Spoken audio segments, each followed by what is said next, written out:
Bienvenidos a este nuevo episodio del podcast. Hoy hablaremos sobre historia porque nuestro invitado sabe contar muy bien la historia de Latinoamérica, ¿no? De una forma en como no te la han contado antes. A través de su exitoso canal de más de 100,000 suscriptores, con episodios que en promedio alcanzan el 500,000 de visualizaciones, nuestro invitado difunde los principales acontecimientos históricos que nos han marcado. Estamos con Alfredo Pinillos de La Historia como no te la contaron. Bienvenido, Alfredo. Hola Fernando, muchísimas gracias por la invitación. Acá estoy muy feliz de estar sentado hoy día y preparado para conversar un buen rato. Y bueno, muchísimas gracias a quienes vayan a ver este video y a quienes siguen el canal en general. Bueno, y los invito también a que vayan a visitar mi canal, que como tú indicaste, es La Historia como no te la contaron. Así que bueno, preparado para iniciar nuestra conversación, Fernando. Muchísimas gracias nuevamente. Bien, tú eres ingeniero de profesión, ¿no? Y trabajas como ingeniero. Entonces, ¿cómo llegas a convertirte en este extraordinario contador de historias, ¿no? Bueno, gracias por el adjetivo calificativo, Fernando. De verdad, básicamente ha sido un viaje, primero que también a mí me ha sorprendido. Yo, como tú lo cuentas, soy ingeniero forestal y me desempeño entre ingeniería forestal e ingeniería ambiental. Pero en mis ratos libres, como creo que todos o muchos de los que nos siguen o que nos escuchan, tenemos hobbies, gustos personales y el mío, o uno de los míos es precisamente la historia. Por ello que, digamos, del contenido que consumo en redes o en canales diferentes, la gran mayoría está vinculado a historia.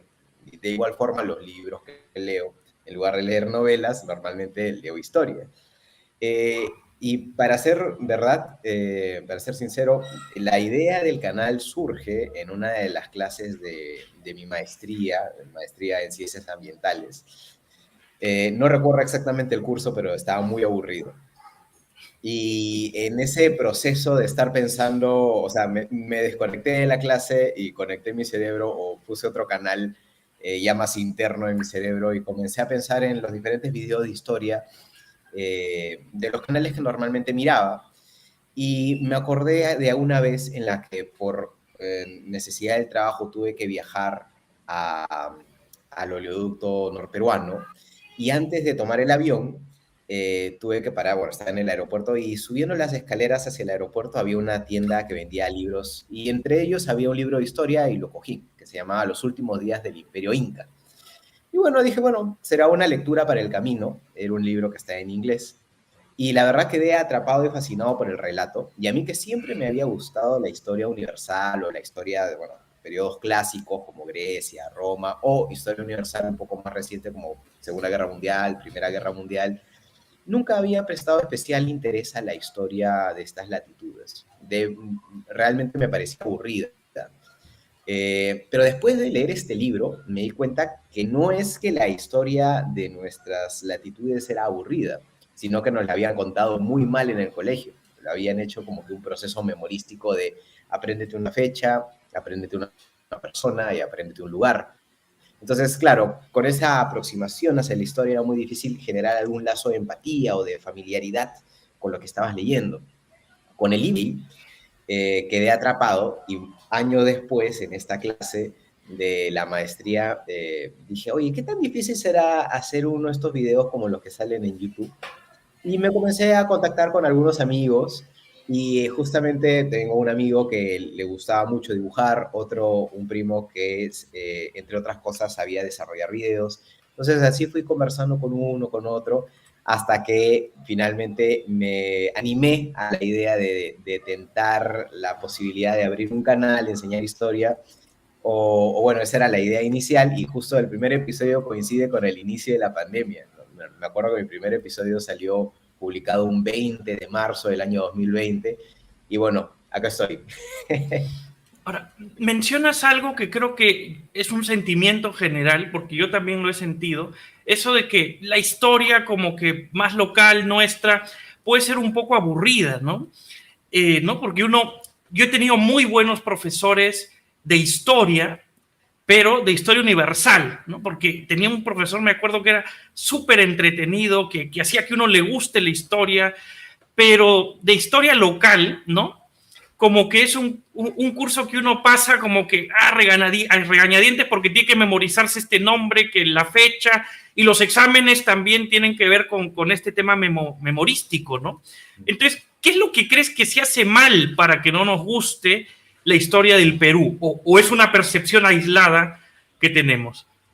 Mira, yo creo que el mal que aqueja a la enseñanza de la historia en el Perú debe ser un mal que es común en cualquier latitud y probablemente con más énfasis en nuestra región, en Latinoamérica. Y es que realmente para contar historia tenemos que tratar de llevar a la gente al lugar en el cual ocurrieron los hechos para poder entender las dimensiones de lo que estaba pasando. Entonces, a veces supongo que como muchos aspectos de nuestra sociedad tenemos que marcar un checklist de las cosas que tenemos que enseñar. Pero no importa cómo las enseñemos, sino simplemente pasa el curso, pasa la página, avanza el siguiente episodio y al final a veces la historia se termina volviendo algo como que apréndete los 5 datos básicos de la independencia, los 3 datos básicos de la Primera Guerra Mundial, algunas fechas importantes como el descubrimiento de América, pero al final lo único que estás haciendo es memorizar algunas cosas, pero realmente no sabes qué es lo que pasó. Únicamente, por ejemplo, ¿no? Lo que pasa con muchos de nuestros héroes. Eh, Sabemos una o dos cosas que dijeron o hicieron, y por eso los consideramos héroes. Pero si comenzamos a escarbar y decir, oye, ¿y qué más conoces de Alfonso Ugarte? Por poner un ejemplo, ¿no? Bueno, se tiró del morro. Ah, ya. ¿Y qué más? Bueno, que se tiró con su caballo. Ah, ¿y qué más? Y había una bandera. Entonces, claro, con ese nivel de empatía hacia el personaje, o bueno, con ese nivel de profundización en el personaje, es muy difícil que a alguien realmente le termine de importar otra figura, más aún pues una figura de hace 150 años. Entonces, creo que lo que falta un poco es tratar de llevar a las personas a no relatarle pues un artículo científico, sino más bien contarles una historia. Y ese fue precisamente el propósito del canal, ¿no?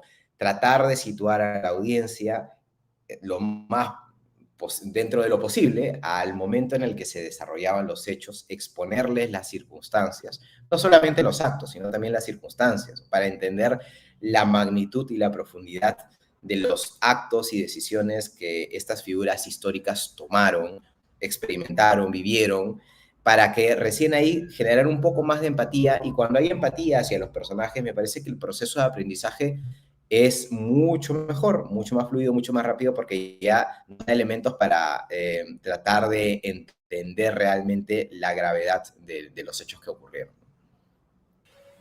Claro. Ahora, como dices, uno tiene a nivel de la historia, por cómo lo ha aprendido, esos hechos, más que hechos, esas frases, esas anécdotas, por ejemplo, Miguel Grau, el caballero de los mares, ya, ¿y qué más?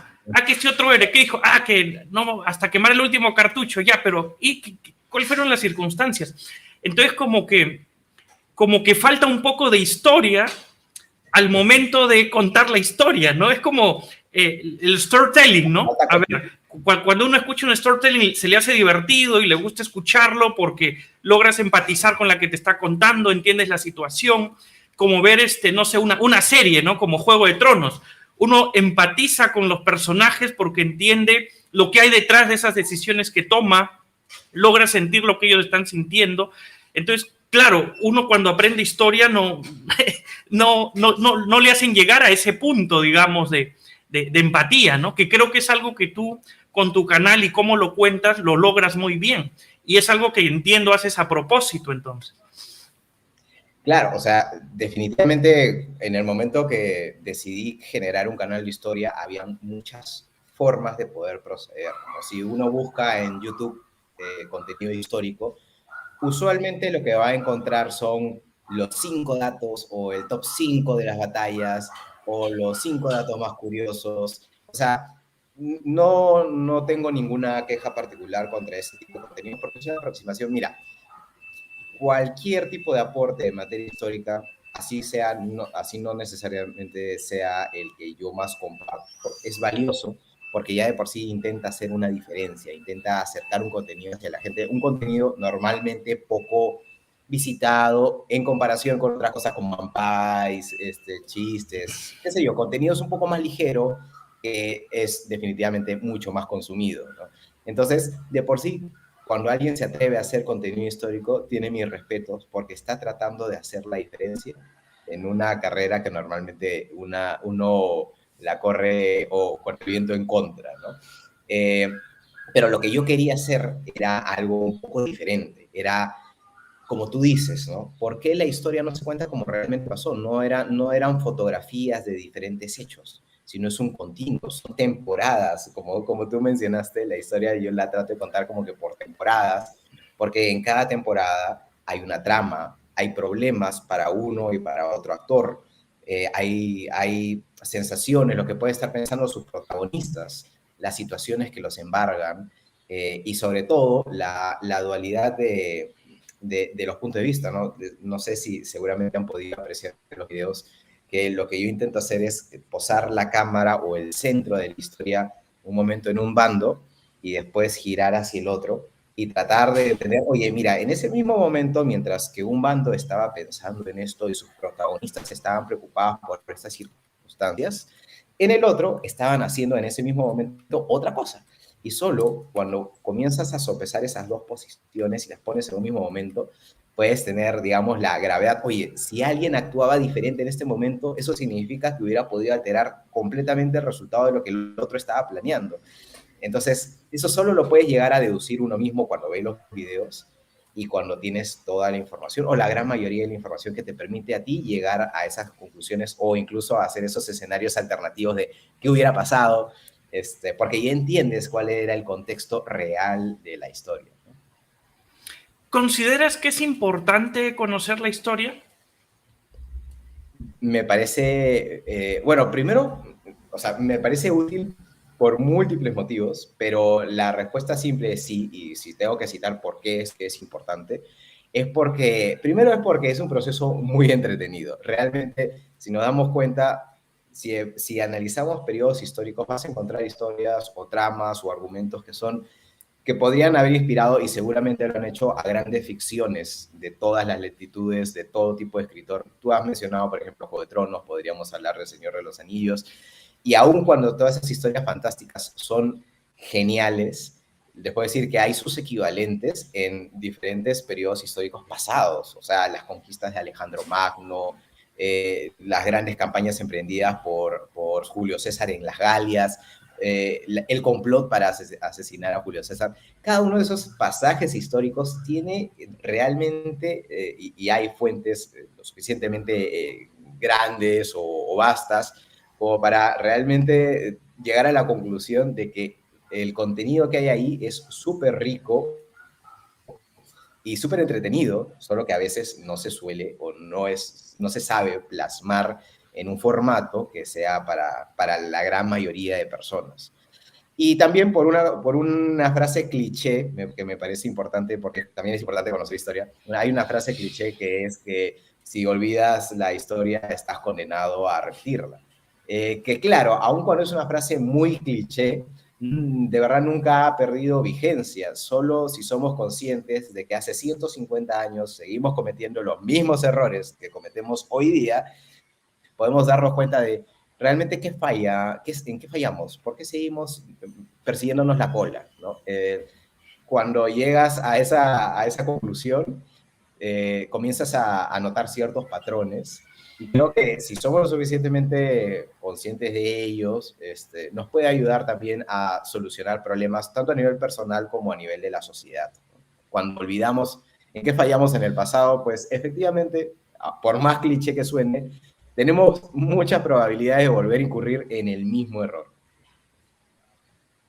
Claro. Bueno, y en la historia se ve que muchas veces es una repetición de los mismos errores también, ¿no? Ahora, la historia como un elemento unificador de una sociedad, de una nación, de ese simbolismo, no se puede dar si no conocemos bien la historia tampoco, ¿no?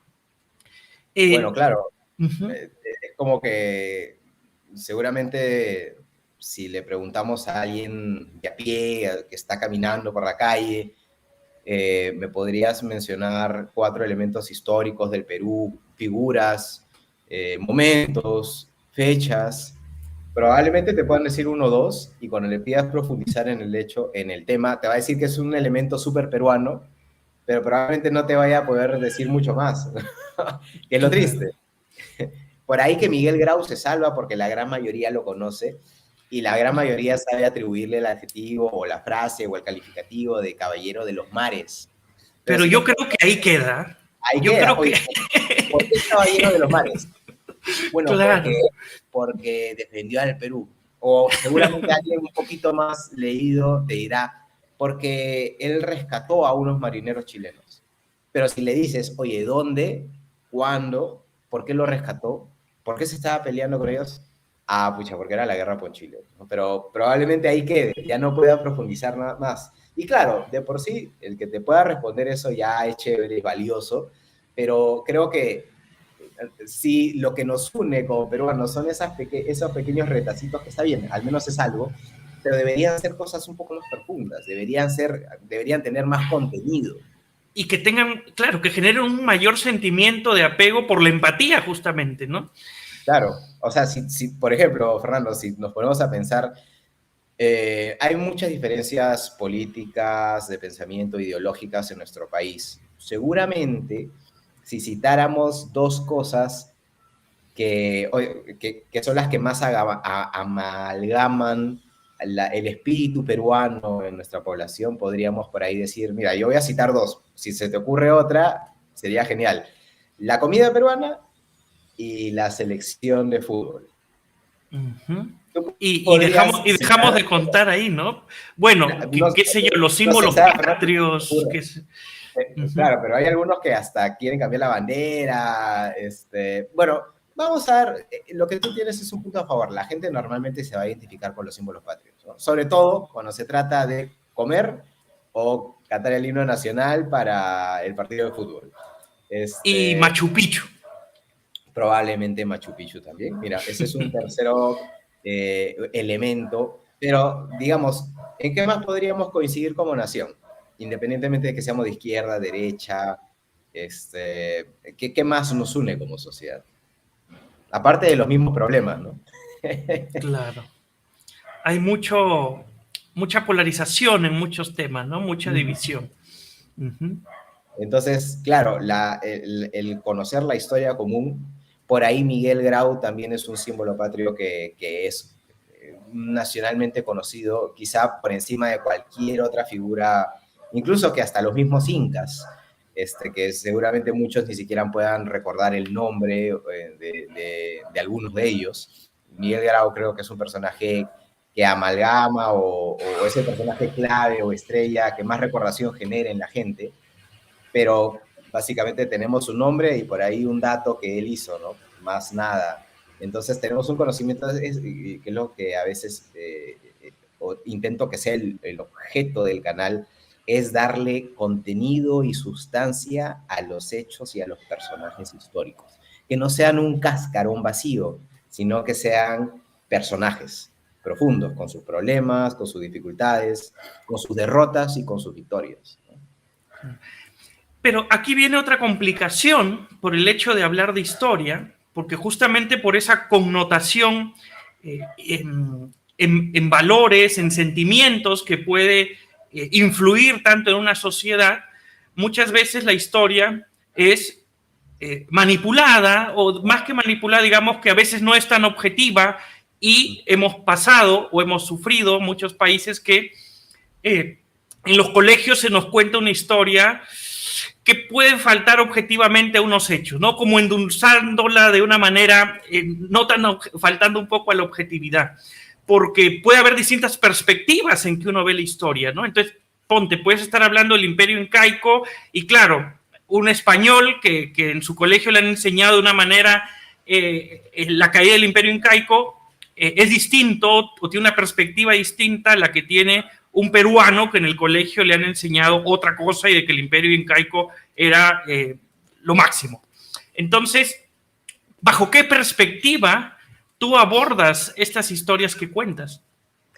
Bueno, ese es, ahí radica uno de los principales retos, porque para poder contar una historia lo menos sesgada posible, y hablo de lo menos sesgada porque cuando hablamos de historia partimos de la premisa inicial de que basta que exista una fuente que para un dato en particular te dé una solución alternativa. Por ejemplo, tú tienes 10 relatos del salto de Ugarte del Morro de Arica, ¿no? Pero también tienes muchas personas, escritores peruanos y sobre todo chilenos, que dicen, no, mira, él murió en tal lado, él murió arriba en el morro y después botaron su cadáver, o él murió a las faldas del cerro. Entonces, basta que haya una sola versión divergente para que alguien que sea más partidario de cierta versión te pueda decir lo que tú dices es mentira. Porque en mi libro sale que yo he leído de que él no murió así, sino murió así. Que él no saltó a la cubierta del Huáscar, sino que se cayó y ahí lo remataron. Entonces, así tal cual, como dos casos puntuales, uno en Chile y otro en Perú.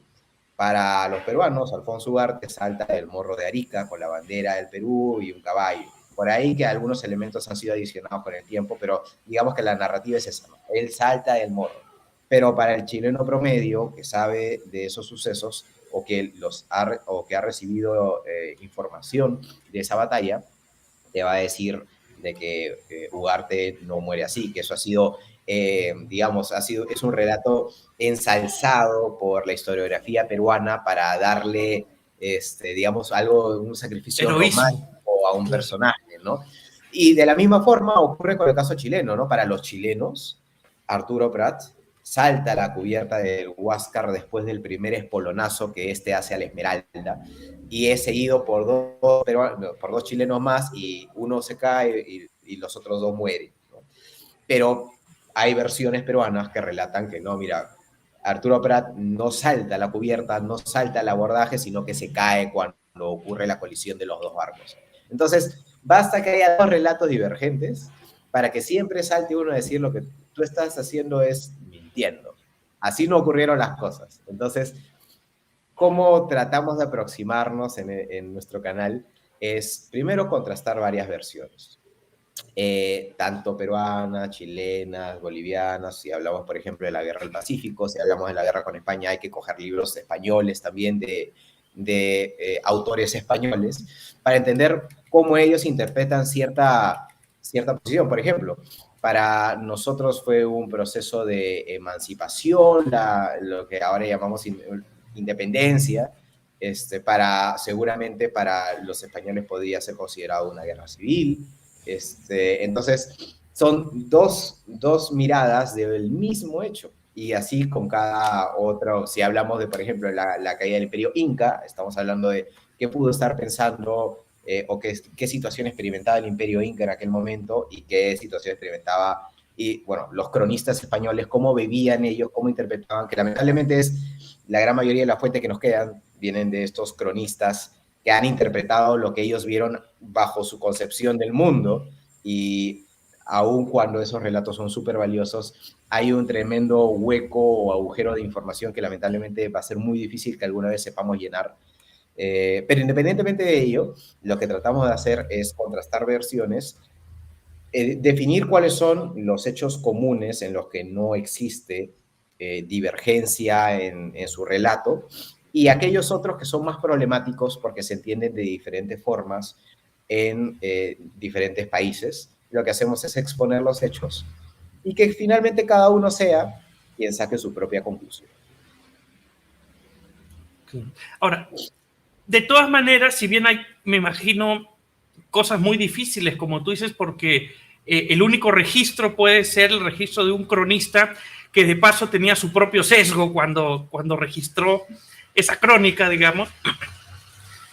Pero uno puede encontrar o determinar que alguna fuente es más fiable que otra. ¿Te ha pasado tener que decidir o desestimar alguna fuente?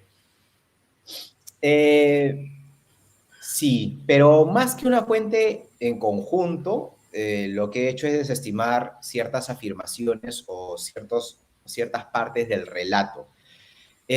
Siempre ocurre que hay historiadores que son grandes escritores, pero que en su forma de escribir exhiben algunos rasgos de nacionalismo o exacerbación por cierto bando en detrimento del otro. Te voy a poner un ejemplo. Cuando estaba leyendo sobre la batalla de Arica, o como también es conocida por los chilenos como el asalto y toma del Morro de Arica, había un escritor, prefiero no mencionar su nombre en todo caso en estos momentos, pero está listado, que es un relato pormenorizado, quizá, bueno, no minuto a minuto, pero muy detallado de cómo ocurren los hechos. Es un relato, si no contemporáneo, muy próximo a la fecha en la que se desarrollan los hechos.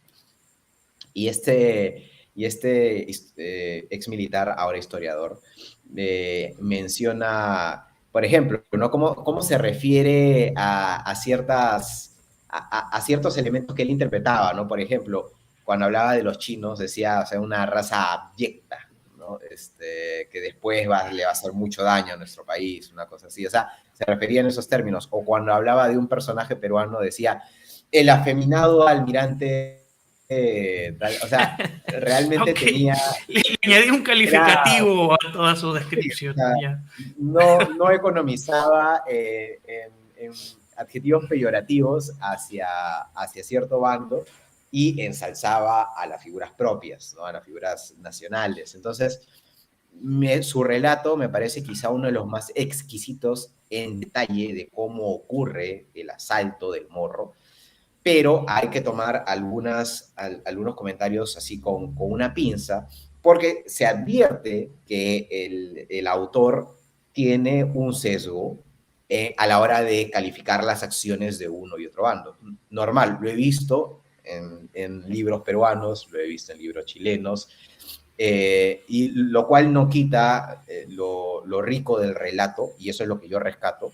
Es más, su fuente histórica fue probablemente la más valiosa para mí para hacer determinado video, pero no dejaba de llamarme la atención lo evidente que era que este historiador pues tenía una clara preferencia por ensalzar a sus figuras, y por el otro lado, aunque ellos fueran en detrimento pues del honor y del coraje de otros, ¿no?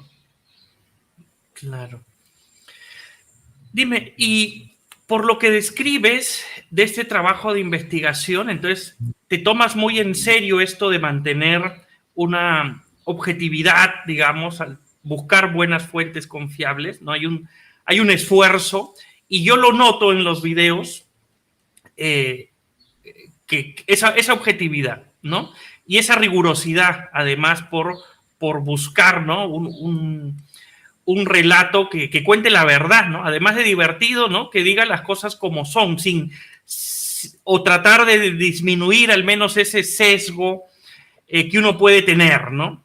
Entonces, yo lo noto, pero siempre por más que uno haga el esfuerzo, siempre habrá a quien no le guste, ¿no? A quien critique, a quien diga esto está mal. Los hates nunca faltan. ¿Has tenido que lidiar con eso? ¿Con alguien que opina que no le guste, que estás diciendo algo mal, que así no era? ¿Te ha pasado o ha sido más bien todo lo contrario?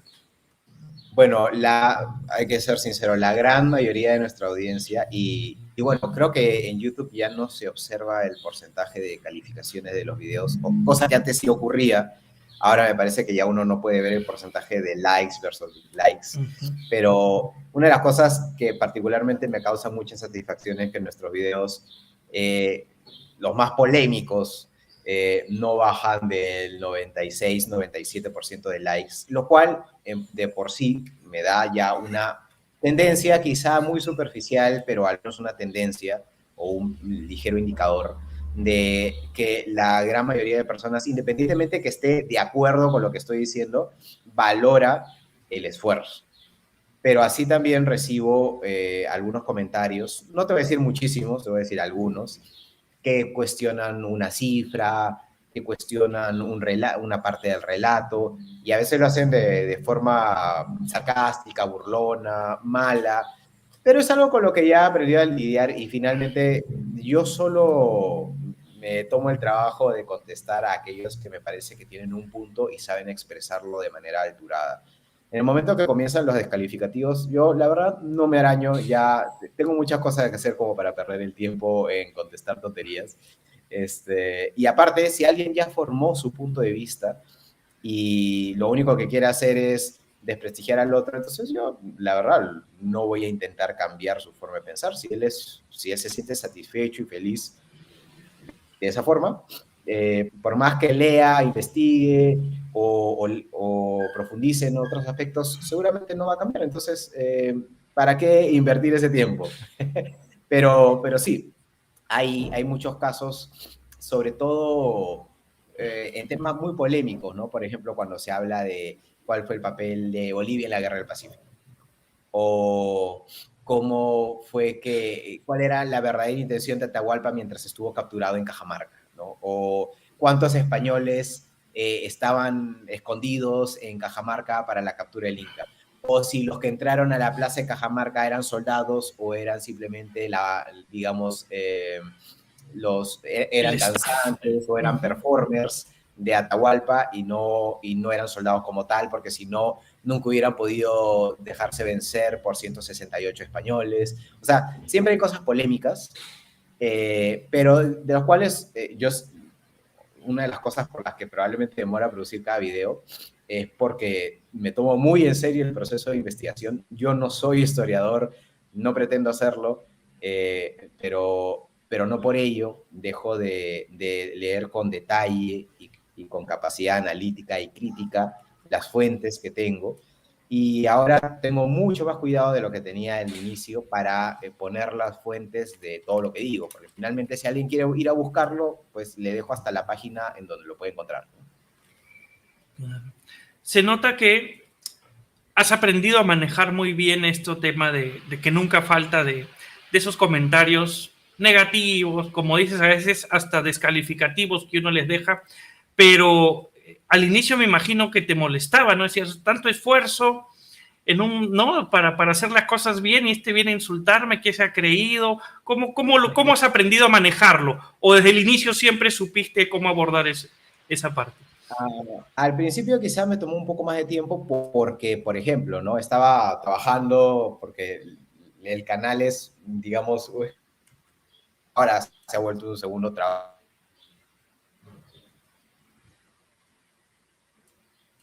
Parece un trabajo. Pero al inicio, por ejemplo, estaba desempeñando mi trabajo principal y, por ejemplo, veía los mensajes por el celular y veía un comentario negativo hacia uno de los videos.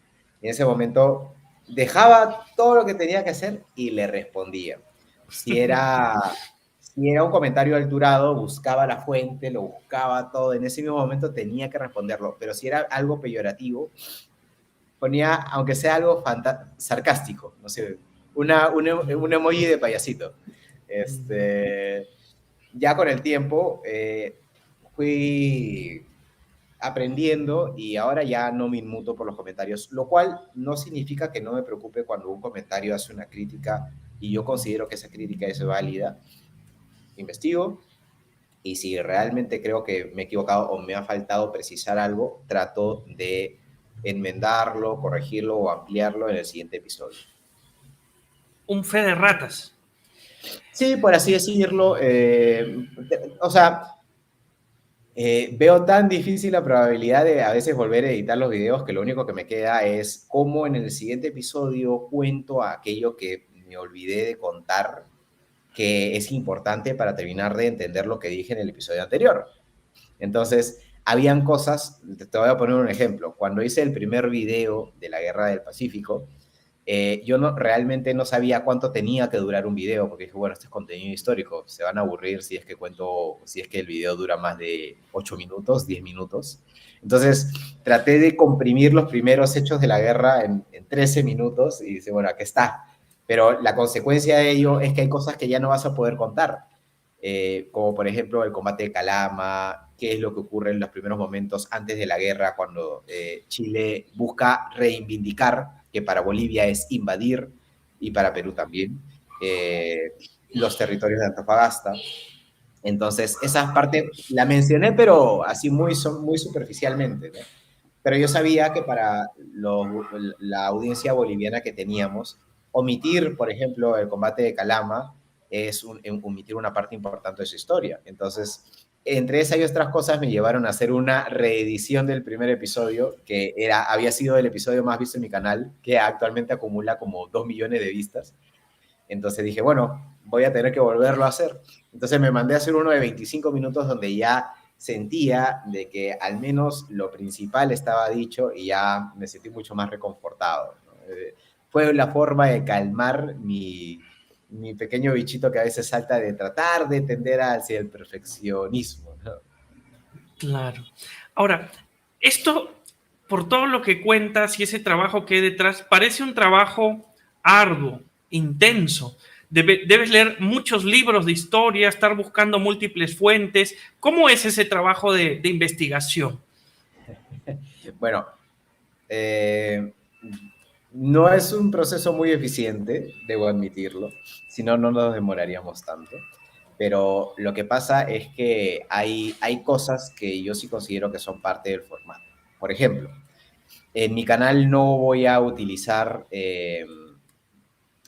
no voy a poner fotos reales una tras otra y yo simplemente hablando, sino que todos los elementos que tienen que salir en pantalla tienen que haber sido creados por el canal o adaptados de otros medios, pero creados por el canal para guardar el mismo estilo gráfico que se ha seguido.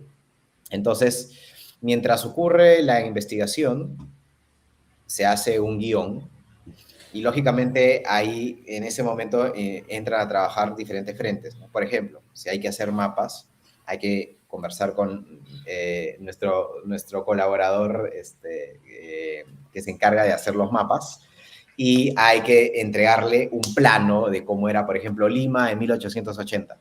Entonces, quien te hace el plano es un excelente ilustrador, pero no puede obrar su magia si tú no le entregas cómo era Lima en 1880. Entonces, ahí, aparte de hacer la investigación del relato, tengo que hacer la investigación de cómo era Lima en 1880. Entonces, eso demora mucho, porque cuando ya te metes a tratar de hacer un plano de Lima, trata de hacerlo lo mejor posible. Entonces tienes que ver por dónde iba la vía del tren, dónde estaba el cuartel, por dónde iba el río, cuántos puentes había sobre el río Rímac. Y a pesar de que no se pueda hacer todo tal cual, sí les puedo decir que las representaciones que hemos hecho en los planos es el mejor esfuerzo de adaptar diferentes planos que existen hasta la fecha conservados en un solo plano grande de donde ocurren los hechos dentro de la narración. Lo mismo ocurre con las ilustraciones. Hay que contactar a los ilustradores que son parte del equipo y a ellos tienes que entregarles el material base. Tienes que decirles cómo son los uniformes, cuáles son los colores, cuáles son los detalles de las armas. Y mientras todo eso ocurre, también tienes al equipo de animación. El equipo de animación sabe animar muy bien, pero no sabe lo que está en tu cabeza. Entonces, ¿cómo haces que tu guión se transforme en algo que el animador pueda tomar, entender y replicar en el video? Entonces, lo que hay que hacer es no solo un guión, sino un storyboard, donde cuadro por cuadro le vas diciendo al animador qué es lo que tiene que ocurrir en cada momento. Si una tropa tiene que ir por acá, tiene que ir por allá, qué tiene que decir determinado personaje en tal momento. Entonces, es un proceso largo, como te digo, probablemente no sea el más eficiente porque nadie me ha enseñado a producir videos, o sea, lo poco que sé lo he aprendido de manera empírica y seguramente tengo muchísimo que afinar, pulir, pero dentro de todo es la forma como he ido cuajando el formato del canal, que ojalá alguna vez se vuelva un poquito más eficiente, o sea, siempre intento de incorporar mejoras con cada nueva entrega, pero siempre lo que me termina jugando a favor es el tiempo, porque las múltiples responsabilidades diarias a veces hacen pues de que solo le puedas dar un cierto número de horas muy limitadas a la semana, ¿no? Entonces eso hace que el proceso al final se termine extendiendo por varios meses para sacar un video. Pero sí, o sea, es un proceso súper, súper complicado que aún estoy tratando o que siempre estoy tratando de ver cómo optimizar. Ya con lo que te había escuchado hasta ahora ya me parecía bastante complicado, pero con lo que me acabas de decir ahora me suena 10 veces más complicado todavía. 100 veces más complicado. Por ejemplo, mencionaste que todo lo crean ustedes. Yo he visto que en los videos hay, por ejemplo, dibujos de unas armas, ¿no? Los rifles que usaban cada facción, ¿no? Las navecitas. ¿Eso ustedes lo han creado también?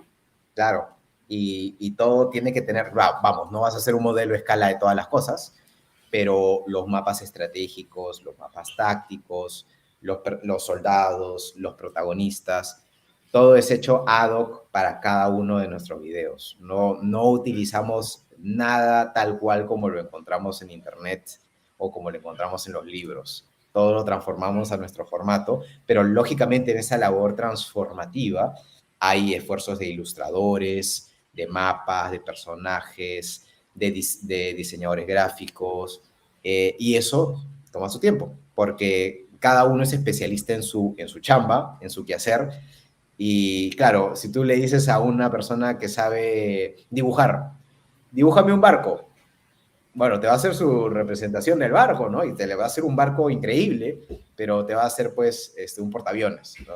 Pero tienes que decirle, mira, dibújame un barco que siga este modelo, que tenga 12 cañones en la primera línea y aparte de una torreta que gire.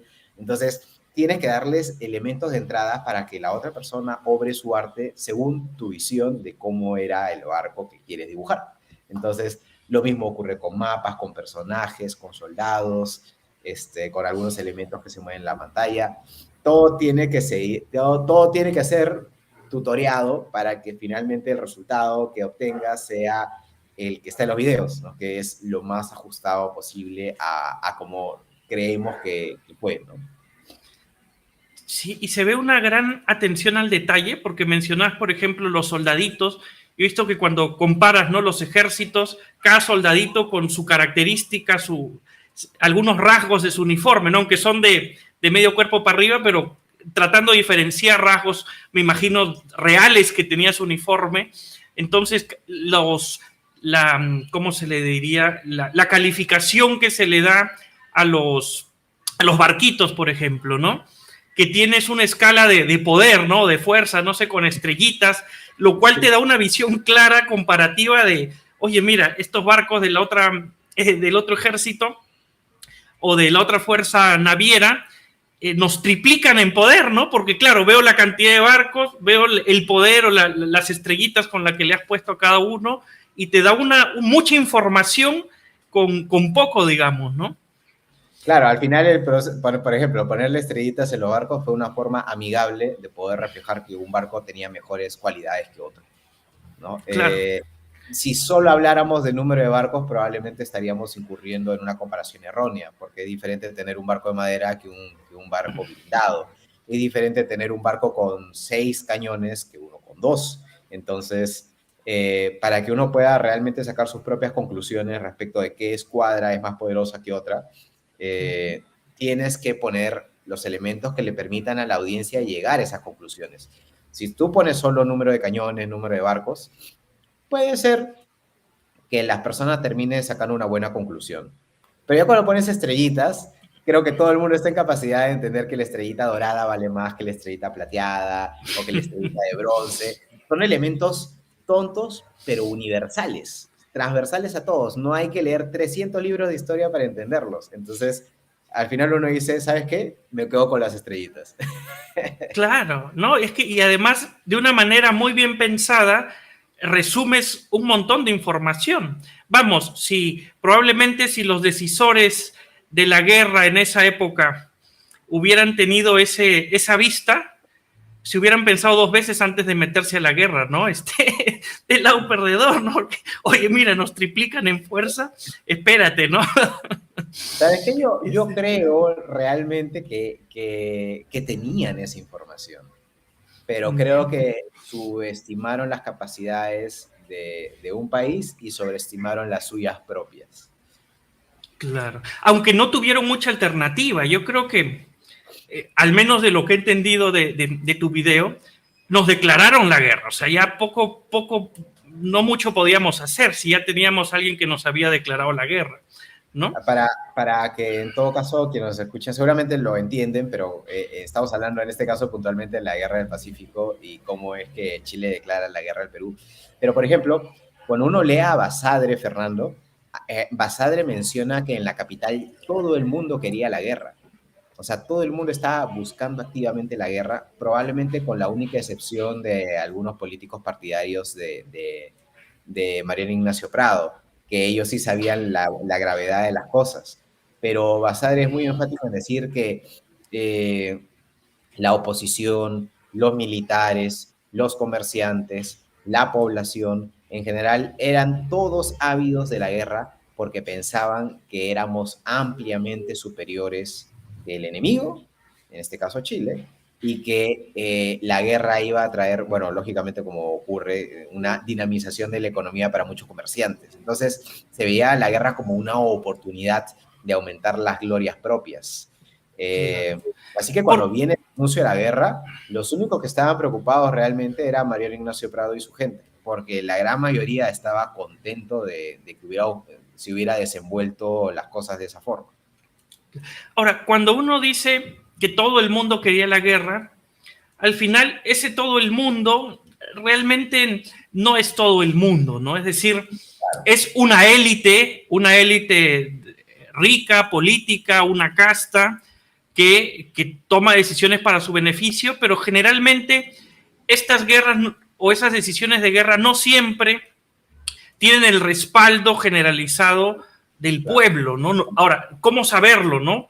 Porque, o no sé si tienes más detalle de cómo era, ¿no? Porque para mí era simplemente quienes detentaban ese poder político, comercial, eran los que querían la guerra. Yo no creo que el ciudadano de a pie común haya sido, haya buscado, digamos, esa guerra, ¿no? Por último, No, ni le interesaba. pero probablemente, a ver, definitivamente no creo que el 100% de todos los ciudadanos de Lima, que en ese entonces eran entre 150, aproximadamente 150,000 limeños, bueno, quizás hablando de Lima puede que casi todos, claro. Bueno, claro, estaba hablando de Lima, Basadre hace comentarios sobre Lima y Callao, porque en general en el país, como ocurre hasta ahora en muchas zonas, no había esa, o sea, uno iba a la sierra y no había ese mismo sentimiento de patria y de unidad que nosotros pensamos que existía a nivel nacional. O sea, y está claro porque a la hora de la hora, cuando empieza la campaña de Lima, los que vienen de las provincias a defender la capital son los que han sido traídos a la fuerza como levas para luchar por el Perú. O sea, uno salía de Lima y de alguna de las principales ciudades y puntos y el sentimiento de patriotismo, unidad, Perú, nación, no es el que nosotros pensábamos. Y eso también lo mencionan incluso el propio Cáceres, en una de sus entrevistas después de la guerra, menciona que en verdad no éramos un país unido. Siempre tuvimos esas fracciones y esas son las que al final nos hacen fracasar. Pero en Lima, al menos, muchas de las personas habían sido asusadas con esta idea de que la guerra era iba a ser algo positivo, y mucha de la gente seguramente, o sea, contrastando lo que hoy día entendemos como guerra con nuestro sentimiento actual de peruanidad, de patriotismo, a cómo se vivía en aquellos años, donde aún la memoria de las luchas de la independencia eran recientes y donde la independencia de América se había consolidado en territorio peruano, a pesar de que muchos peruanos ni siquiera eran partidarios de esa emancipación, pero finalmente, cuando el movimiento emancipador triunfa, todo el mundo pues cree que ha sido una gran victoria. Después viene el combate del 2 de mayo, la guerra hispano-sudamericana, y también se sintió eso como una gran victoria para el país, un gran triunfo de las Américas, como decían. Entonces, realmente los peruanos venían de experimentar eso y seguramente eso es lo que hizo que muchos pensaran de que el Perú estaba en condiciones amplias para superar a cualquier enemigo Entonces, Claro. no es un Nos sentimiento. creíamos inmortales. Yo Claro. creo que el sentimiento inicial de mucha de la población limeña y del Callao era de que teníamos una amplia ventaja. Seguramente basado en falta de información o información errónea, porque una cosa es que queda clarísimo en los videos. Claro. Ya nos metimos a hablar de historia. Eh, Igual después tengo unas preguntas más relacionadas al canal y la organización del contenido, pero ya que estamos hablando sobre historia, tú has tocado en tu canal 3 acontecimientos históricos muy importantes, ¿no? O que podemos agruparlo, digamos, en 3 grandes acontecimientos o 3 conjuntos de acontecimientos. Uno es la caída del Imperio Incaico, la guerra con España y la guerra del Pacífico, ¿no? Ambas, la manera en que lo cuentas lo hace súper entretenido, ¿no? Tanto que a veces yo digo, a ver, voy a ver una serie de Netflix, no, mejor termino de escuchar esta serie de videos de, no sé, de la Guerra del Pacífico, porque lo cuentas de una manera súper entretenida. Y como tú dices, mucho de lo que pasa en la realidad en estas guerras a veces deja pequeño a esas historias de ficción que tanto conocemos y seguimos, pero es que a veces la realidad opaca incluso a la ficción en muchos casos, ¿no? Entonces, sobre la caída del Imperio Incaico me pareció un muy buen culebrón, digamos, ¿no? O sea, creo que Juego de Tronos se queda chico. A ver, vamos, hay guerra civil, pelea entre hermanos, todo súper sangriento. Es muy entretenido. Entonces, ¿por qué dirías tú que cayó el Imperio Incaico? Bueno, confluyeron muchas cosas desde mala suerte hasta el momento y el lugar indicado para los españoles. O sea, definitivamente en el momento en que llegan los españoles a las costas peruanas, a Tumbes, por segunda vez, ya estaba en proceso esta guerra civil entre los huascaristas y la gente de Atahualpa. Proceso que finalmente termina ganando a Atahualpa, pero aún no había terminado de consolidar su victoria. Por eso estaba en Cajamarca, esperando noticias de la campaña que se había emprendido contra el Cusco. Y qué casualidad, pues, que justo en ese momento haya llegado Pizarro y su gente, que seguramente quedó maravillado sabiendo de que justo había llegado en el momento de que había una guerra civil entre los dos reyes, que seguramente él entendía la figura del Inca como un rey, locales, ¿no? Eso seguramente es uno de los factores decisivos de la caída del imperio, pero también, y una cosa que quizá aún no se ha explorado mucho en esa serie de videos, es que así como había, podemos imaginarlo, la majestuosidad y opulencia y tamaño del imperio, también habían muchas poblaciones que estaban sometidas al imperio inca y que cualquier otra opción les resultaba, por el mero hecho de ser diferente, mejor opción que apoyar a los incas, ¿no? Y veían pues en estos viracochas que habían llegado y que eran tan diferentes, probablemente el potencial de un muy buen aliado. Y por eso que a pesar de ser 168, normalmente no se cuenta los miles que iban detrás de ellos en cuanto a, bueno, quizás no en Cajamarca necesariamente, pero de ahí en adelante van a ser miles de nativos del Perú que van a soportar a las fuerzas españolas en esta cruzada de terminar la conquista o derribar el imperio inca, ¿no? Entonces, se suele hablar del imperio inca como una estructura completamente unificada, pero precisamente en ese momento en el que ocurren las cosas, el imperio estaba fraccionado por una guerra civil y eso a su vez había decantado en múltiples fracturas de pueblos que estaban disconformes con los incas, o al menos con Atahualpa, o al menos con Huáscar, y que estaban dispuestos a aceptar estos viracochas que habían llegado como aliados. Claro, porque mucho se escucha esto de que, a ver, menos de 200 españoles, ¿no? 160 y tantos, derrumban, ¿no?, al imperio incaico. Entonces, ¿cómo logran tamaña hazaña, ¿no? Entonces, detrás de eso hay esta serie de factores que afectan. Pero cuando capturan Atahualpa, ahí todavía no tenían de su lado un gran apoyo nativo y solo eran 168 o ya ahí contaban con más apoyo local.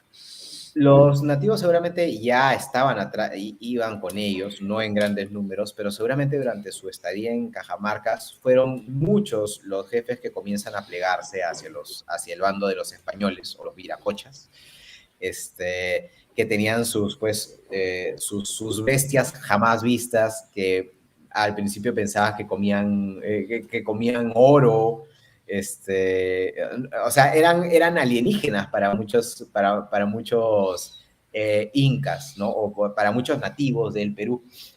Pero Atahualpa ya los había probado porque sabían que los viracochas podían morir, porque durante algunos incidentes iniciales cerca de Tumbes se había logrado dar muerte a algunos españoles. Entonces Atahualpa sabía de que los viracochas no eran inmortales, o sea, pero era muy escaso el conocimiento que tenía. Quizá por eso los deja avanzar.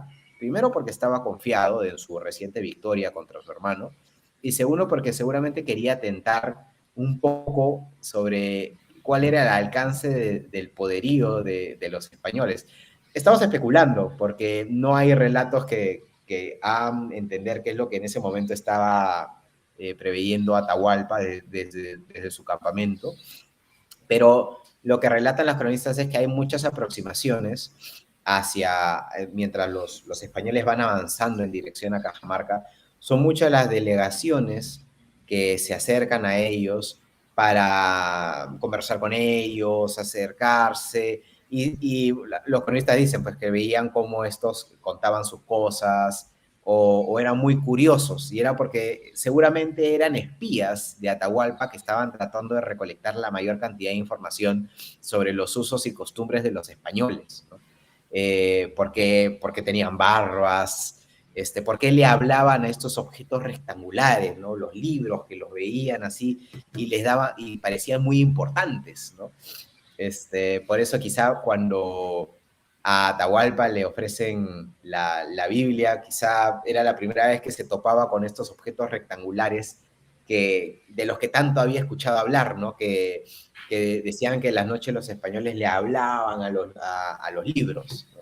Entonces, al quizá no entenderlo, pues lo tiró porque no sabía, no entendía la magia que había detrás de estos artefactos, ¿no? Pero ahí, o sea, realmente en este choque de dos mundos completamente diferentes, los más vivos, que en ese caso fueron los españoles, los que ya habían pasado por un proceso similar, quizá no ellos, pero sí la gente de Cortés y los conquistadores que estuvieron un poco más hacia el norte, ya habían logrado semejante hazaña en otro imperio de estas latitudes. Entonces, seguramente Pizarro entendía más o menos cuál era la hoja de ruta y sabía de que tomar capturado al líder era tomar capturado al dios. Y bueno, quizá por eso su afán de ir a Cajamarca y de buscar la captura del Inca. Claro. Ahora, conocido esto, claro, en retrospectiva, ¿no? Desde nuestro punto de vista, yo leo esto, veo tus series y digo, oye, pero qué cojudo Atahualpa, ¿no? Entonces, ¿tú lo justificas de alguna manera? Yo creo que sí. Sí, cuando lo vemos en retrospectiva vemos muchos errores, pero es que, o sea, yo también probablemente, hay que tener en cuenta, él venía de ganar una lucha, una guerra civil, o bueno, aún no se enteraba probablemente de esta, pero ya era probablemente muy factible que él estuviera ganando en ese momento. Ya se había tomado la capital, pero bueno, no sé cuánto tiempo estaba demorando las comunicaciones en llegar del Cusco hacia Cajamarca. Pero hay que pensarlo así, 168 extranjeros, ¿qué tan probable fuera de que pudieran tumbar a las huestes que tenía Atahualpa tras de sí? Era imposible. Si no hubiera sido por la captura de Atahualpa, muy probablemente Atahualpa hubiera masacrado a todos, hubiera encontrado la forma de hacerlo. Pero su captura, en parte por su exceso de confianza, porque no preveía una emboscada en Cajamarca, y terminó hundiéndolo, porque en el momento que lo toman a él, el imperio queda sin cabeza y nadie iba a mover un solo dedo en ese momento sin estar seguro de que esa fuera la voluntad del propio Atahualpa. Y Atahualpa, que buscaba conservar su vida, estaba temeroso de dictar una orden que sabía que le podía ser contraproducente. Atahualpa realmente seguramente pensaba que lo que estos foráneos querían eran riquezas, saqueos, sus cosas, pero no suplantarlo. Y bueno, él probablemente lo quería, o bueno, de hecho, lo que se puede ver en los videos y también lo que he podido leer, es que Atahualpa, que tenía mucha curiosidad en los caballos, en las cosas de los españoles, seguramente quería tenerlas directamente, quería apresar a estos españoles, quedarse con algunos vivos como rehenes o como esclavos, quedarse con sus bestias, reproducirlas para engrandecer su propio imperio. O sea, realmente yo creo que Atahualpa también tenía una estrategia, tenía un plan, solo que no pudo leer la magnitud del engaño del cual iba a ser objeto. Claro, ¿no? Porque ese podríamos decir, o podrías confirmar que fue el enorme error, ¿no? Ese exceso de confianza que lo llevó a exponerse él, ¿no? Porque ahí fue donde cayó. ¿O no? ¿Cómo lo consideras? Mira, hay versiones contradictorias de lo que voy a decir, pero muchos dicen que cuando cuando el Inca ingresa a Cajamarca, lo hizo con un séquito de músicos, danzantes, en general gente de su corte y no con soldados. Otros historiadores, como Del Busto, si no me equivoco, mencionan de que muchos de los que estaban en ese séquito tenían sus armas escondidas debajo de sus vestidos. Entonces, al final, ¿quién tiene la razón? Pues estamos un poco tarde como para poder descubrirlo, pero bueno, hay estas versiones que se barajan. Pero lo que el Inca quería hacer en Cajamarca era capturar a los incas, a los españoles. De hecho, se mencionan en los relatos de que cuando todos los españoles estaban escondidos, uno de los, no sé si lugartenientes o en todo caso de los miembros de la corte del Inca, clava lo que parecía ser un estandarte enfrente de la plaza y como que invocando a los españoles a mostrarse, ¿no? Entonces, en ese momento la intención de Atahualpa era tomar capturados, si no de manera violenta, al menos sí, digamos, con una especie de invitación obligatoria.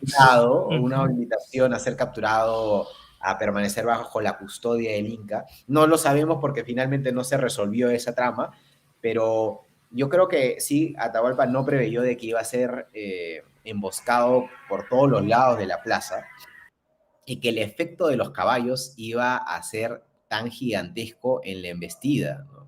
Realmente los españoles ahí dieron una clase magistral de cómo con pocos recursos hacer mucho. Los caballos se fueron vestidos o adornados con un montón de cascabeles para hacer bulla y asustar. Los cañones, si bien es cierto, no eran muchos, me parece que eran 3, ya no lo recuerdo muy bien, pero no eran grandes cañones. O sea, no eran de grandes calibres, eran cañones que eran arrastrados por un caballito, eran 3, los mosquetes, todas estas armas, los mosquetes tampoco no eran extremadamente precisos, pero todos los elementos en conjunto, confluyendo en un solo momento, haciendo ruido y generando miedo, fueron los causantes de que la gran mayoría de este séquito, independientemente que si fuera soldados o no, intentara huir. Y en su huida, en las únicas 2 salidas de la plaza de Cajamarca, terminaron matándose entre ellos, no por violencia, sino más que nada por ahogamiento o por, digamos, murieron aplastados. Ok, o sea, mira, ya los incas están quedando bastante mal por su exceso de confianza, porque no preveyeron y el factor sorpresa se dejaron sorprender, digamos, y ahora me dices que se mataron ellos mismos. O o sea, ya Yo un también desastre. cuando leí eso, pues dije, oye, pero ¿qué tan factible sería que una cosa así pasara? O sea, realmente uno parece, oye, pero que son tontos estos chicos, pero, o sea, no es algo tan lejos de nuestra realidad. Recuerdo alguna entrevista que Marco Aurelio de Negri le hace a Del Gusto, y Del Gusto le dice, oye, pero algo similar no pasó, ¿te acuerdas en un estadio en el Perú? Entonces, que No, no es claro, en tan, las discotecas, ponte cuando o el en la discoteca, incendio. no es tan descabellado pensar que en un momento de pánico, la gente huyendo, incluso siendo soldados, podrían matarse entre ellos, no de manera intencionada, pero sí como consecuencia pues, de la desesperación. Un episodio anterior, inmediatamente anterior, un día antes, o el mismo día, ahorita la memoria me está fallando, cuando la primera delegación diplomática de los españoles va al campamento del Inca para invitarlo a acercarse a Cajamarca, que era parte pues, del engaño, uno de los españoles hace una muestra, una demostración con su caballo corriendo a toda velocidad hacia donde estaba el Inca, y muchos soldados, y esos sí eran soldados los que estaban al costado de Atahualpa, y huyen de miedo. Después, lógicamente, se componen, ¿no? Pero el Inca sí no se mueve ni se inmuta, no le tiene miedo al caballo, tampoco podía exhibir miedo porque él era el gran gobernante. Y bueno, lo que se cuenta es que después de todos esos indios serían serían ejecutados por exhibir miedo ante los forasteros, ¿no? Pero eso nos da una idea de que los soldados incas sí le tenían temor a los caballos, un temor natural al ver una de estas bestias grandes que ellos nunca habían visto. Y bueno, confluyendo el río de los cañones, los mosquetes, los caballos, las espadas, o sea, esa carga o esa embestida que hacen los españoles probablemente es como si vinieran extraterrestres y nos comenzaran a atacar por todos lados, ¿no? Probablemente lo que la gran mayoría haría sería huir. Entonces, no lo considero un acto de cobardía, sino más bien una naturaleza humana de huir de lo desconocido. Y eso fue algo en lo que capitalizaron mucho los españoles para lograr esa ventaja. Cuando la guerra o el conflicto entre los españoles y los generales incas que aún quedan combatiendo se hace general, los incas van a aprender sus propias tácticas para tratar de lidiar con los caballos, tratar de no hacer enfrentamientos directos en campo abierto contra ellos, atacarlos desde los desfiladeros. Los incas comenzaron a entender cómo debían enfrentarse hacia los españoles. Lo que pasa es que eventualmente habían muchos indios que seguían siendo aliados de los españoles y al final pues la guerra la terminan ganando los españoles, pero no es que los incas fueran unos peleles, o sea, sino que este primer momento inicial tenían todos los elementos en contra porque no conocían a su enemigo y tenían elementos que ellos jamás habían visto, mientras que los españoles, para ellos era un pueblo nativo más de los que ya habían visto muchos y de los que ya se habían escuchado historias de cómo habían caído otros imperios de similar tamaño. Entonces, no sabían de que la moral y la unión del imperio a veces la definía una sola persona. Capturar a esa persona podían incluso obligar al imperio a ponerse a sus órdenes, como lo hicieron los españoles. Que dice, ¿para qué matar al Inca si tenerlo vivo te aseguraba que todo el oro iba a fluir hacia Cajamarca y no ibas a tener que buscarlo? O sea, realmente ellos ya tenían la hoja de ruta escrita de cómo tenían que conquistar un imperio. Y lo hicieron tal cual, y lo hicieron súper bien. Claro. Ahora, como tú dices, es comprensible a veces ese miedo porque es como un extraterrestre, ¿no? Como dices, ver un extraterrestre. Yo trato un poco de imaginarme, claro, para alguien que nunca ha visto un caballo y una persona sobre el caballo que además llevaba armadura, ¿no? Me imagino, con su casco, sus armaduras, ver esos rifles, esas cosas raras, como dices, los libros, conocer por primera vez lo que es un espejo, qué sé yo. Entonces, es algo sorprendente. Entonces, ese efecto sorpresa fue un factor determinante. Ahora, ya previamente a América habían llegado personas del del viejo mundo, digamos, ¿no? O sea, hubo un descubrimiento de América antes de la conquista del Imperio Incaico. ¿Cómo esto afectó el conocimiento de los incas respecto de estas personas que llegaban de otros continentes? De los libros que he leído, sí, efectivamente, los españoles ya habían visitado algunas veces las costas de lo que actualmente es Perú, y habían ocurrido algunos intercambios, pero de esos intercambios creo que los españoles ganaron más que los incas, en el sentido de información, porque me parece que, salvo por ver estas grandes casas flotantes que podían moverse con dimensiones masivas por el mar, que eran los barcos españoles, algunas vestimentas o animales que intercambiaban los nativos con los españoles.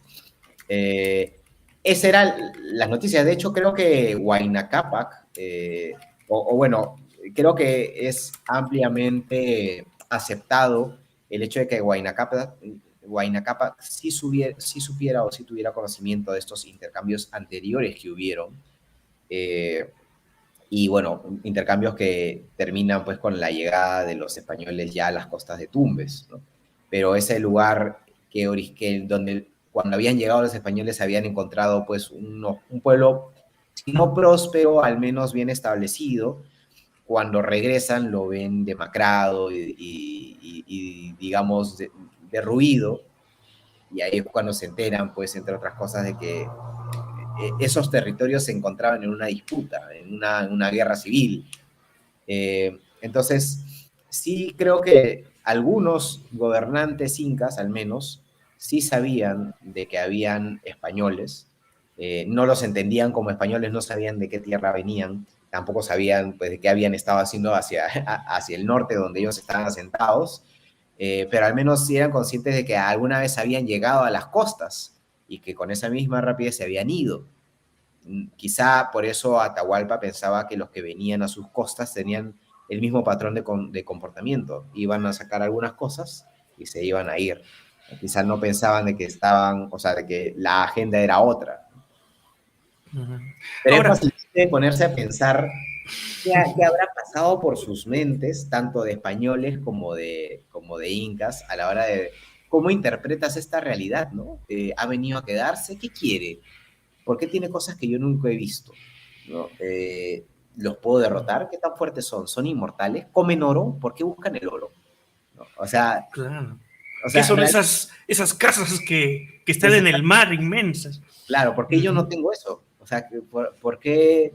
Y de la misma forma, los españoles habrán visto los caminos incas y habrán dicho, pues, o sea, a quienes nos enfrentamos son terribles, o sea, terribles en el buen sentido, arquitectos, ¿no? O sea, para hacer estos caminos en medio de la nada, para que tengan estas riquezas de semejantes niveles, o al ver cómo la figura del Inca era tratada durante el cautiverio del Inca, que hay registros de cómo habían una serie de diferencias, que todo lo que el Inca tocaba o que se desprendía del Inca era atesorado, desde cabellos, comida, me imagino que las heces también, todo era atesorado por un grupo especial de mujeres, que eran las que cuidaban al Inca. Entonces, era realmente el choque de dos mundos que intentaban sacar la máxima información del otro para tratar de sacar ventaja, ¿no? O de entender. Ahora, tú mencionaste que ya los españoles tenían un conocimiento, una noción de cómo otros imperios, ¿no?, se habían derrumbado, ¿no?, y con estrategias incluso similares a las que ellos querían pues aplicar. Y el Inca carecía de ese conocimiento, porque si yo digo, oye, los imperios están que caen como moscas a mi alrededor, algo más de cautela y de desconfianza debo tener, ¿no? ¿Qué crees? ¿Por qué crees que no se tuvo esa cautela? ¿O carecíamos de ese conocimiento? Recuerdo haber leído de que sí existe evidencia de que había intercambios entre los incas y las culturas e imperios que estaban asentados en Centroamérica y en Norteamérica, pero no sé, o realmente desconozco cuál era la velocidad de ese comercio y cuál era el nivel de magnitud de esas rutas comerciales. Yo creo, de lo que he leído, no creo que haya sido algo de grandes magnitudes, no creo que haya sido una ruta de la seda, pero sí creo que había algún conocimiento, algún contacto. No creo ser quizá la persona más colegiada como para poder llegar a una conclusión sobre eso. Tengo fragmentos de lo que he leído al respecto, pero no creo realmente que los incas hayan sabido de lo que Hernán Cortés había logrado, ni de los asentamientos que los españoles habían establecido en Centroamérica. Me parece que es muy probable que ellos no tuvieran idea de todo eso que había ocurrido hacia el norte. Eh, es una especulación, porque lamentablemente no hay registros que hayan perdurado de los relatos incas, ¿no? Y de las formas que nosotros sabemos que ellos empleaban para cuidar o atesorar o guardar su información histórica, la forma de cómo interpretarlos desapareció. Entonces, y muchos de esos quibus también desaparecieron. Entonces, que es una pena, ¿no? Nunca vamos a saber a ciencia cierta cuál era la otra parte de la historia, solo tenemos lo que otros interpretaron sobre lo que ocurría o lo que sentían o experimentaban de los incas. Entonces lo que nos queda es tratar de aproximarnos a través de los relatos de cronistas, historiadores, que hicieron en muchos casos un tremendo esfuerzo, pero que igual siempre va a estar limitado por la óptica de lo que ellos vivieron e interpretaron, y nunca del relato propio, conservado de algún inca o de algún miembro de esa civilización. Entonces, claro, para poder contrastar, ¿no?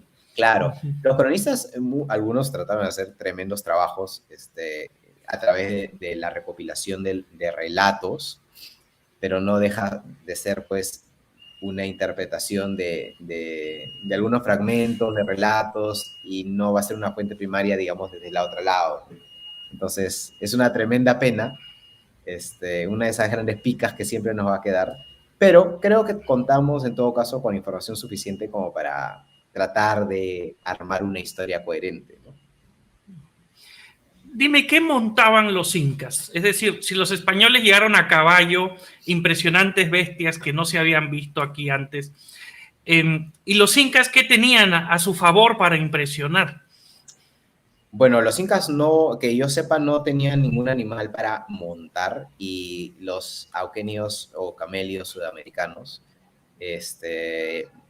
no eran tan considerados, se utilizaban como bestias de carga, pero no tenían la capacidad de cargar tanto como, por ejemplo, una acémila o una mula o un burro. Sí tienen esa capacidad, digamos, por excelencia. Los auquenios americanos pueden hacerlo, pero creo, por lo que he podido leer, que no tenían la misma capacidad de carga, lo cual no significa que no lo hicieran. Eh, el, Me parece que o sea, tampoco conocían la rueda, así que es muy probable que la estiba de bienes haya sido a través de algunas bestias de carga, como le hemos mencionado, auquenios sudamericanos, o a través de andas, o algún otro sistema, porque lo que sí eran expertos los incas era el de construir estaciones, digamos, volantes, ¿no? Por ejemplo, lo que ahora conseguimos como estos tambos donde corrían los chasquis, se detenían, le daban la posta al otro o descansaban y seguían corriendo, y tenían estos asentamientos intermedios dentro de una gigantesca red vial. Entonces, eso hacía, por ejemplo, si alguien iba a emprender campaña, hacía esta movilización de recursos hacia estos centros avanzados que después iban a servir de suministro para las tropas. Entonces, creo que ahí radicaba el gran dominio de los incas. Quizá no tenían esa tecnología que les permitía una gran movilidad momentánea, pero sí tenían estos grandes centros o esta gran capacidad de organizar centros de almacenamiento y distribución de alimentos, en las cuales el Capac Ñam era una vía o una arteria principal, ¿no? Entonces, creo que era la principal ventaja, en todo caso, con la que podían contar los incas, ¿no? Esa gran movilidad de recursos a través de mano de obra, hacer graneros, almacenes, tiene campamentos temporales, volantes. Me parece que por ahí podría ir su principal dominio logístico, materia bélica, ¿no? Para emprender campaña. Claro. Sí, algo me hizo comprender Juego de Tronos es la importancia de los caballos en una guerra, ¿no? ¿No? Porque esa pelea, por ejemplo, en la pelea de los bastardos, cuando ves cómo muy de cerca el efecto que tiene la pelea de los caballos, o cómo Stannis deshace al ejército de los salvajes, pues como si nada, ¿no? Que lo multiplicaban en fuerza, y ellos mismos dicen, ¿no? Es clave, ¿no? Es vital el uso de caballos en una guerra. Entonces, claro, uno que no lo ve o no lo percibe, pues dice, oye, pero un caballito, ¿qué miedo te va a dar? No, pero un caballo impone, ¿no? Impone respeto. Y para alguien que nunca los ha visto, pues mucho más, ¿no? Sí, sí, recuerdo, o sea, creo que el episodio más claro es en Cajamarca y lo que ocurre a las afueras de Cajamarca porque los españoles continúan persiguiendo a los incas en la planicie inmediata o que está afuera de Cajamarca y probablemente la principal matanza viene ahí porque cuando los relatos, al menos recuerdo las cifras que da del Busto, que menciona que deben haber muerto entre 2.000 y 7.000 nativos. Imagínate, en tan poco tiempo, una masacre tan grande. Y fue, claro, por el efecto de la sorpresa, el ahogamiento y la embestida que hacen los propios incas cuando están tratando de escapar, pero también después la persecución a caballo que hicieron los españoles con los incas. Entonces, seguramente ahí se abrieron algunos cientos más. Pero tiene que haber sido una masacre para llegar a los números que algunos historiadores ponen, ¿no? Yo, la verdad, no me inclino a pensar que murieron 7.000. Me imagino que deben haber muerto entre 2.000 y 3.000. Pero aún así, eso significa que han tenido que sablear a mucha gente. Cada uno ha tenido que estar sableando a diestra y siniestra para poder alcanzar esas cifras. Eh, Claro. que nadie da un número por debajo de 2.000. O sea, de todas maneras murió muchísima gente.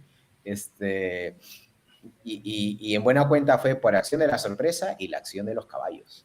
Más adelante, sí ocurre, los incas comienzan a entender cómo funcionaba el enfrentamiento contra caballos y comienzan a ser un poco más cautos y, por ejemplo, cuando cercan el Cusco o cercan Lima, se tratan de mantener o comienzan a embestir a las caravanas de soldados o de jinetes españoles que estaban tratando de ir a reforzar diferentes posiciones.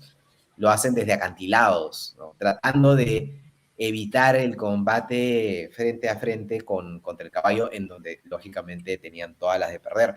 Porque aparte de eso, los españoles llevaban coraza y las armas incas no eran efectivas contra esa coraza.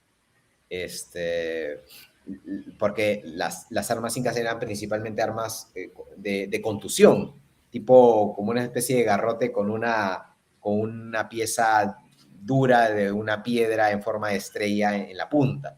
Entonces, claro, contra alguien que no lleva ningún tipo de protección, ese tipo de armas te hace pelotas. Pero si llevas una coraza en el pecho, o sea, claro, por ahí que te zamaquea algo, pero no va a infligir un golpe mortal, ¿no? Entonces, las armas y las defensas de los españoles también fueron un aspecto importante, que a veces, al igual que los caballos, no se suele pensar, ¿no? Porque dice, bueno, pero tengo 3.000 acá y 168 por acá. Claro, pero son 168 montados, con arcabuces que el efecto de los arcabuces era más psicológico, al igual que los cañones, pero los sables, las corazas y los caballos hicieron el trabajo sucio. Claro. Huayna Cápac, que fue conocido por su imperio militar, ¿no? Creo que fue el que unificó, pues, el imperio, ¿no? Lo mencionas en tus videos. ¿Con él hubieran tenido más oportunidad los incas? Wow, estamos entrando en el mundo de los what if. Yo creo que Huayna Cápac hubiera sido mucho más cauto por lo mismo que era mucho más viejo. Creo que su experiencia reflejada en su senilidad seguramente le hubiera dado, y por su misma fragilidad, porque creo que él también ya se sabía viejo, o sea, era una persona sensata, por algo había logrado lo que había logrado. Yo creo que él no se hubiera expuesto directamente a hablar con los viracochas si no hubiera mandado a sus generales. No creo que no hubiera, probablemente, bueno, es muy difícil pensar dónde hubiera estado Huayna Capac, que en ese momento hubiera estado en Quito, hubiera estado en el Cusco, se habría acercado a atenderlos. Si hubiera sido Huayna Capac quien hubiera enfrentado eso, no hubiera ocurrido la guerra civil. Entonces, las fuerzas de los incas hubieran estado más unificadas. Probablemente no se hubiera mandado no hubiera ido a Huayna Capac, sino hubiera mandado a alguno de sus hijos o a sus generales a recibir a los forasteros. No los hubiera dejado, si los hubiera llevado, por ejemplo, al Cusco, por poner cualquier nombre, o el nombre de la capital, probablemente no hubiera permitido que vayan todos, ni que vayan armados. Es difícil saberlo, ¿no? Pero me parece que por ser una persona más vieja y por ello con mayor experiencia, hubiera actuado con mayor cautela. Esta guerra o invasión o conquista del imperio incaico siempre surge algún tipo de polémica justamente entre ambos bandos, ¿no? El español y los países pues, que son ahora lo que era ese imperio incaico. Entonces, desde el punto de vista, y no digo que sea general, pero sí de algunos españoles, es el de que ellos hicieron un gran bien al conquistar el imperio, ¿no? Porque trajeron esa cultura,